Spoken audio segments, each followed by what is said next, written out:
আসো, ওইখানে গিয়ে বসি। আসো। না স্যার, আজকে বসুন না, আপনার লগে একটু জরুরি কথা কয়ে চলে যাবো। আসেন একটু বাইরে যাই। কি এমন জরুরি কথা, এখানেই বলো। স্যার, ওই খায়রুলের বিষয়ে। খায়রুলের বিষয়ে আবার কি কথা? স্যার, খায়রুলের যখন আপনার হাতে তুলে দিছিলাম, তখন আমি একটা মিথ্যা কথা কইছি। বলছিলাম খায়রুলের বাবা মা কেউ নাই, খায়রুল আমার আপন ফুফাতো বোনের ছেলে। বুলবুল মিয়া,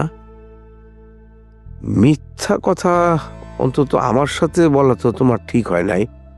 এতদিন পরে এসা কি কথা বলতেছো তুমি? স্যার,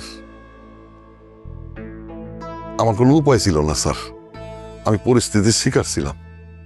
খায়রুলের বাপ যখন ওদের ছেড়ে চলে যায়, তার কিছুদিন পর আমার বোনটা মরে যায়। তখন এই দুধের শিশু নিয়ে আমি কি করুম? তাই আমি আপনার হাতে তুলে দিছিলাম, ও যেন মানুষের মতো মানুষ হয়, সেই জন্যে। হ্যাঁ, তো খায়রুল রে তো মানুষ করছি, তো অসুবিধা কোথায় এখন? ওর বাপ ফিরে আইছে। বলবো, এই সমস্ত কথাবার্তা শোনার সময় আমার নাই। আচ্ছা, তো কি হয়েছে?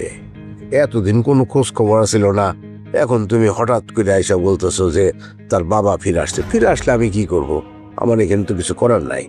এই বিষয় নিয়ে আর কোনো কথা হবে না, তুমি যাও। স্যার স্যার, ওর বাপ একটু খায়রুলের লগে দেখা করতে চায়। কোনো কিচ্ছু হবে না, কোনো দেখা